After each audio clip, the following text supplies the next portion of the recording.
নমস্কার, সুস্বাগতম। আপনারা দেখছেন জুডোস ধামাকা নতুন পর্ব। সাথে আছি আমি জুডো। সিয়াম আহমেদ অভিনীত জঙ্গলি ছবিটা আমি দেখলাম।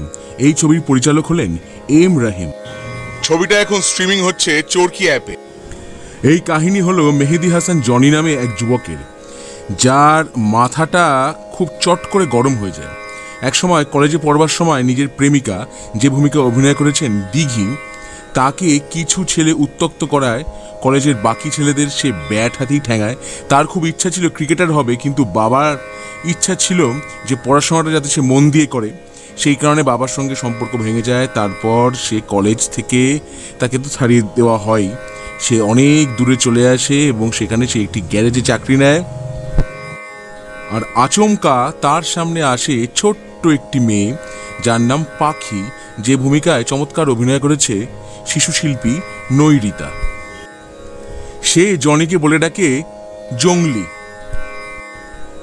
জঙ্গলি মানে জনি যে সবসময় অত্যন্ত ক্রুদ্ধ অবস্থায় থাকে, কিন্তু এই বাচ্চাটিকে সামনে পেয়ে সে বদলাতে থাকে। সে বাচ্চাটিকে নিজের মেয়ে মনে করে এবং বাচ্চাটিও তাকে বাবার মতোই ভালোবাসে। শবনম বুবলি অভিনয় করেছেন এই ছবিতে নায়িকার ভূমিকায়। তার অভিনয় যথাযথ হয়েছে। তবে এবার আসি আসল নায়ক সিয়াম আহমেদের কথায়। সিয়াম আহমেদ অভিনয়টা খুব মন দিয়ে করেছেন এবং বিশ্বাসযোগ্যভাবে করেছেন। বিশেষত ইমোশনাল যে দৃশ্য, শেষের দিকে অনেক ইমোশনাল দৃশ্য আছে, সেগুলোতে তার অভিনয় খুবই ভালো হয়েছে এবং দেখে অনেক সময় সেটাকে অভিনয় বলে মনেই হচ্ছিল না। অত্যন্ত ইমোশনাল একটি ছবি।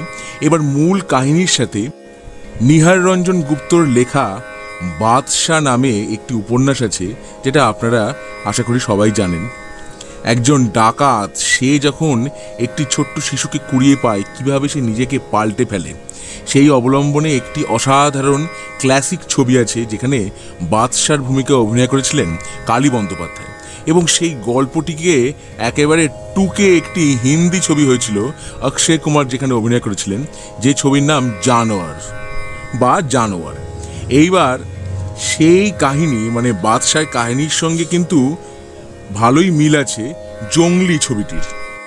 কিন্তু পাখির জন্মদাতা এবং জন্মদাত্রী, পিতা এবং মাতা, তাদের কি হলো? অন্যদিকে একজন ভাইরাল সাংবাদিকের ভূমিকায় অভিনয় করেছেন রাশেদ মামুন অপু। খুব ভালো অভিনেতা তিনি, এখানেও তিনি ভালো অভিনয় করেছেন এবং এই চরিত্রটির ক্যারেক্টারের ডিফারেন্ট শেডস আছে।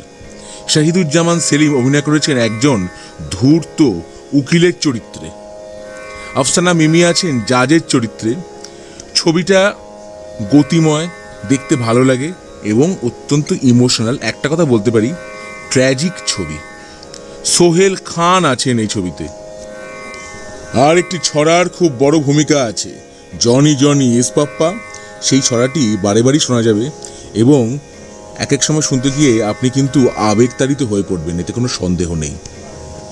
আর এই ছবিতে একটি কথা বারে বারে শোনা যায়, রক্তের সম্পর্ক নয়, আত্মার সম্পর্কই হলো আসল সম্পর্ক। সেটা একেবারেই সত্যি কথা। সেইটা যদি মানুষ মানত, তাহলে এই জাতিভেদও হতো না, ধর্মে ধর্মে মারামারি কাটাকাটিও হতো না, হিংসা দেশ কোনো কিছুই থাকতো না। আমার ছবিটি দেখে ভালো লেগেছে। জঙ্গলি ছবি দেখে আমার কেমন লেগেছে, আমার অভিজ্ঞতা আপনাদের সঙ্গে আমি ভাগ করে নিলাম। ভালো লেগে থাকলে অবশ্যই লাইক করুন, শেয়ার করুন, সাবস্ক্রাইব করুন আমার চ্যানেল। পরের পরে ফিরছি নতুন কোনো চমক নিয়ে, নতুন কোনো ধামাকা নিয়ে। হ্যাস্টালা ভিস্টা, জুডোস ধামাকা। লেটস ডু দ্য ধামাকা।